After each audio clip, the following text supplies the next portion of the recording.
Bethesda knows that there is no future for Starfield, so it's trying to milk every last bit that it can from its shriveled up corpse.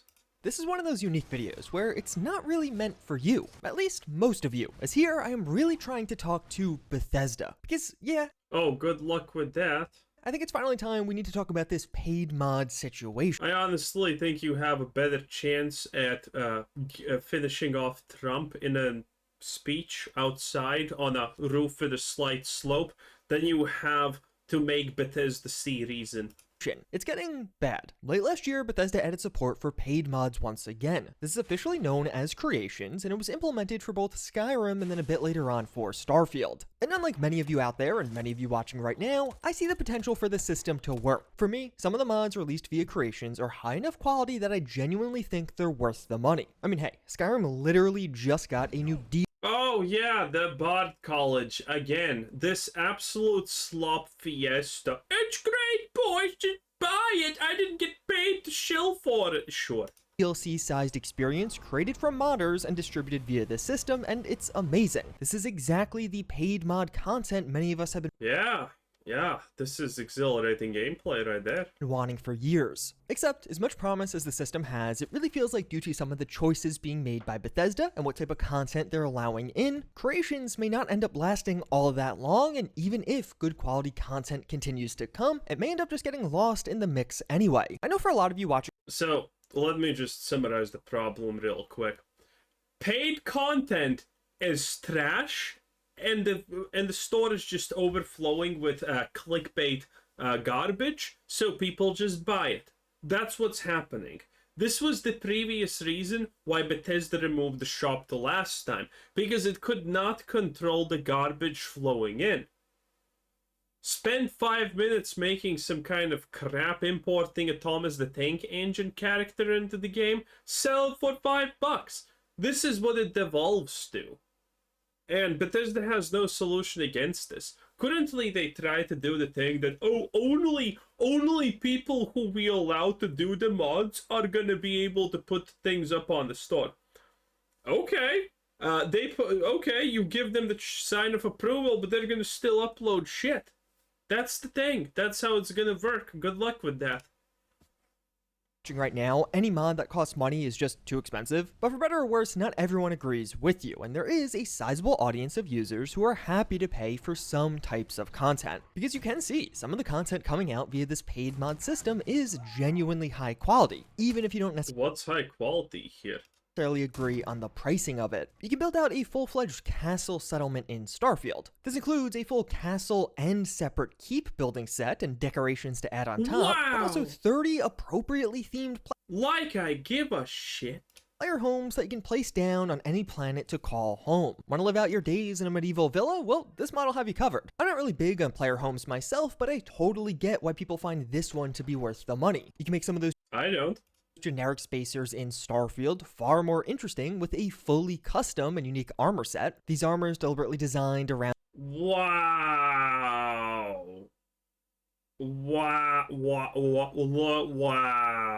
on the spacer scavenging style, so you'll see some references to that, and all of a sudden, this relatively forgettable raider enemy in Starfield has a much larger presence and honestly are just kind of creepy now. With of course some awesome looking armor. They look stupid.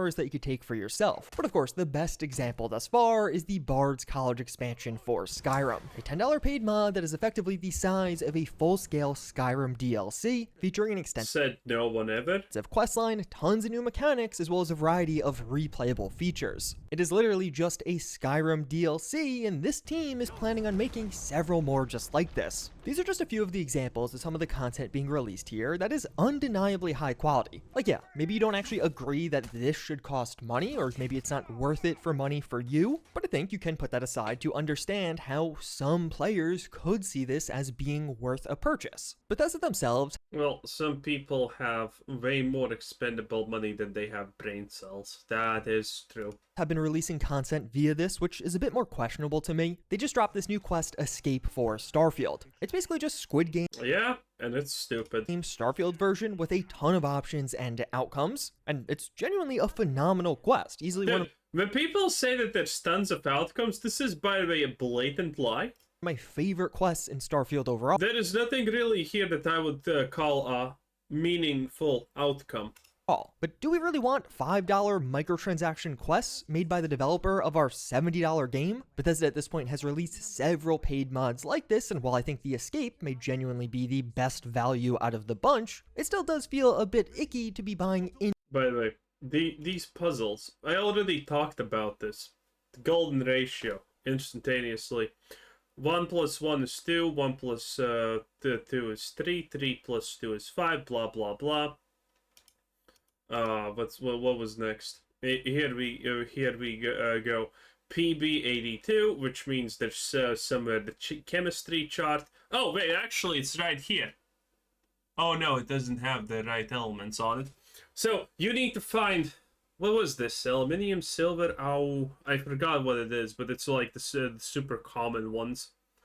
You out of the bunch, it still does. And those are the puzzles. These puzzles are literally designed for the average Bethesda slop enjoyer. If you struggled in this 12, not 12, that would be way overblowing the capabilities of the average Starfield enjoyer, okay? If you struggled in the 2nd grade, this DLC is gonna be right up your alley and a challenge to your intellectual capabilities. It is handcrafted by the retarded for the autistic. Have fun. Feel a bit icky to be buying individual quests in a single-player RPG that you paid full price for. But even this I can understand. Even if I don't necessarily agree with Bethesda selling individual quests, this quest is high quality, and some people are more than happy to pay a premium for that. Although, yeah, I do fully recognize I've already lost many of you. Which, speaking of, there is also this weird middle category of mods that fall into a more questionable section, at least for me. Content that is okay in its own right, but really makes you question why it's allowed to be a paid mod in the first place. And in my We saw this. We saw this in a different video. I think this wasn't Drusid's video. But yeah, this is a paid DLC ramen shop that costs like $5 or $10, and that's all this is. A paid ramen shop. There you go. Have fun. Why it's allowed to be a paid mod in the first place. And in my opinion, this is where some of the problems begin. Tons of skin mods have been flooding the creation store. And while, yeah, it's just $2 and these skins definitely look good, is this really content we want to be paying for? There are a ton of free... Yeah. Probably for the people playing Starfield, this is what they want to pay for. Skin mods already, and yeah, these do look awesome, but I'm not really sure it's worth any kind of premium over free. Just recently, we saw some new 8K dragon skins that were released for Skyrim on PC. The console versions aren't quite at 8K. This retails for $3, and while yeah, the skins look good, retexture basically every dragon in Skyrim, and even add in some new details and some very nice night visuals, do we really need to be buying 8K dragon skins for Skyrim? And some of the skins don't Yeah, probably. necessarily even look quite as awesome as those. Like with this creation, where I paid $3 for some skins that apply to just one weapon, the AA-99 in Starfield. Even just on principle, 9 skins for... Wait. $3 for one gun skin. Bro, I need to learn to code, okay? Bro, learning to code is back on the menu, boys. one weapon feels a bit I could probably honestly just get AI to make these things. steep at $3, but honestly, I don't even place all that much blame on the mod authors for posting this type of content because Bethesda is literally doing the exact same thing. As right now, Bethesda is offering Starfield skin packs for $3 a pop, and they're even selling one outfit, which, while nice, is probably not worth Which is bad. One, this is kind of generic, boring, and stupid. This is what women think that women who are mechanics look like. Because they saw that one movie one time in the 80s. And obviously on the most hideous female face ever, 10 out of 10. the $4 price tag on it. What would you rather, this outfit and 2 skin packs, or a full-fledged Skyrim DLC for the exact same price? Anything via this? None.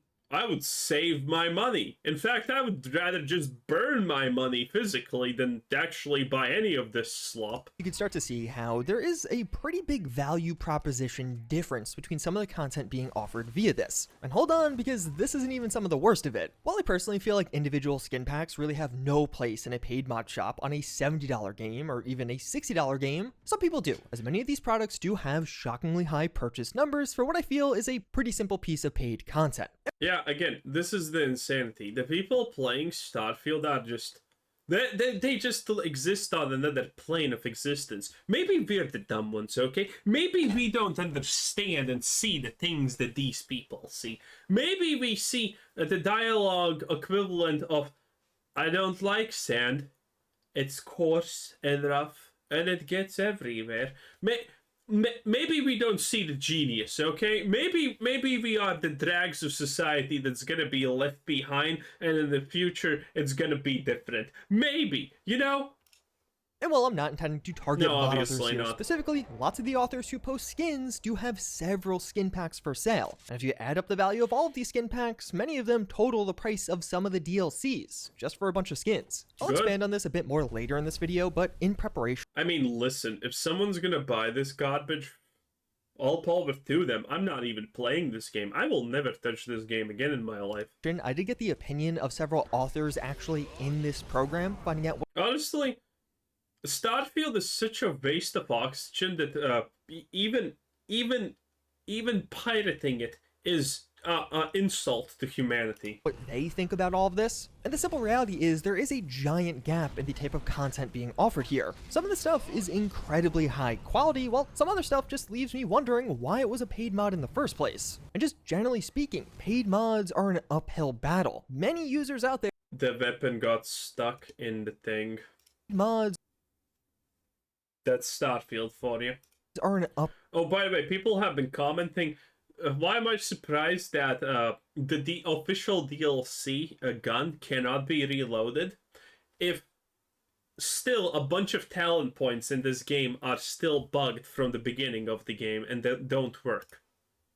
uphill battle. Many users out there don't even like the idea of a paid mod. And then content like this is just making that battle a lot harder for those who are genuinely trying to make paid mod content that is worth it. But yeah, it actually gets even worse than that, because on both Skyrim and Starfield's paid mod stores, you can find some items that just feel like downright cash grabs and I don't think should be allowed to be sold in the first place. And this is the aspect of all of this that I genuinely have a problem with. One of the debut mods for Starfield's mod store was attachments for one of the weapons, that being the Beowulf. And all this attachment would do is increase your HP. So you attach the same exact scope or barrel on this weapon, but since you paid $1, you now have a variant that will add 20 HP to your character. Add on a couple of these attachments and congrats, your character has slightly higher HP. Everything else is exactly the same. It's not even like these attachments look any different. Like yeah, it's only $1, so it's not the end of the world, but why is this even allowed to be sold? If this was a free mod, it would still The greater question, obviously, is why was this game even allowed to exist?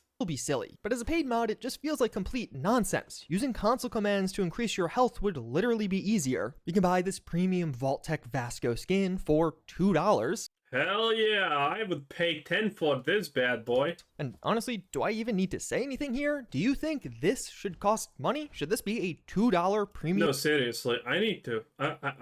I need to get some Indian at Fiverr to do a bunch of skins for this and start the business. Again, there's probably 100 people who have brought this garbage.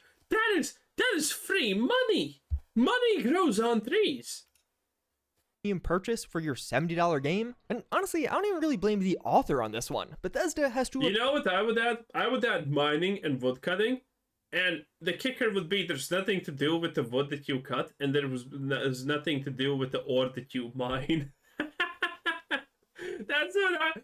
Don't steal that. That's my idea. Prove this content. They have to allow it to be listed on the storefront. Why was this allowed in the first place? And perhaps the single most egregious example. Because Bethesda likes money. Yet, we have the Forgotten Armory collection for Skyrim. Honestly, at first glance, this one seems Oh, I know this one. The story. This one's great. fine. 50 new weapons for Skyrim at the cost of $5. The weapons aren't the best quality per se, but 50 weapons is still quite a bit. They are largely just the same weapons at different... By the way, what an idiot. He could have sold 50 different packs with 50 different single weapons and made 50 times the money. tiers with slight visual modifications, but 50 weapons is still quite a bit, except there's one pretty big problem. This weapon pack was literally released as a free mod several months before it came out as a paid mod. It has the same name, except the free variant actually includes 65 weapons as opposed to 50 in the paid variant. And yeah, these are literally I told you this was great. Tentacle, here's the Knightly Longsword. Can you tell which one's paid and which one's free? No, you can't, because they're literally the exact same thing. And yeah, the free version on Nexus actually includes several more weapons compared to the paid alternative, so you're paying to get slightly less content. This is technically allowed by Bethesda. It was Listen, it's not about quality. It's about quantity, obviously. One of the more recent changes made to the Creations program, where already released content is now allowed to be repurposed as a paid mod. So you can't just take something you already released for free. Again, I can bet that Bethesda has figured out the people who are still playing these games at this point. A lot of them are just knock on wood levels of human On Nexus mods and upload it here as a paid option. The idea being that some free mods could be improved, so you could basically take a free mod, add a bunch of content to it, and then sell it as a paid upgrade. Of course, this specific example almost did the opposite of that. What if I take someone's paid mod, upgrade it, and resell it? I wonder if that's against the terms of service. And offers less content in the paid variant, and it even gets even worse than that, because this entire weapon pack is just an asset flip. The Medieval Collection Weapon Variety Pack can be bought for $25 on CG Trader, and wouldn't you know, those are all of the weapons included in this paid mod. They just bought a weapon pack and then uploaded it to Nexus for free, and then started selling it in the Skyrim Creations for $5. And this is the type of stuff I have big issues with. There are clearly some users taking advantage of this. I absolutely don't, okay? If you have, if you buy this, you have already did a check mark at birth at some specific category. But, you know, why would I be mad about this? This is literally the same situation as Logan Paul's Crypto Zoo. Listen, if you bought that garbage and you didn't think you're gonna get scammed, he did a favor for you, because the more time you would spend not wasting your money, the more money you would probably lose on a different scam, okay? It's just a filter at this point. System to make a quick buck, and the reason for that is Bethesda is letting them. Bethesda seems to be just taking a very laissez-faire, anything goes, let the free market decide approach with this entire program, and that just seems really bad to me. Paid mods are an uphill battle. I probably don't have to explain that to many of you watching, because you probably hate these from the onset. The very idea of a mod costing money will alienate a lot of people in the Bethesda modding community. So then them also... Oh no, the Bethesda modding community, I care so much. Just basically letting anything go feels like it's only... One of my biggest peeves with the modding community is the fact that they actually think that they are legitimately like a super majority of the player base. Unironically, they think that they are the majority player base of every game.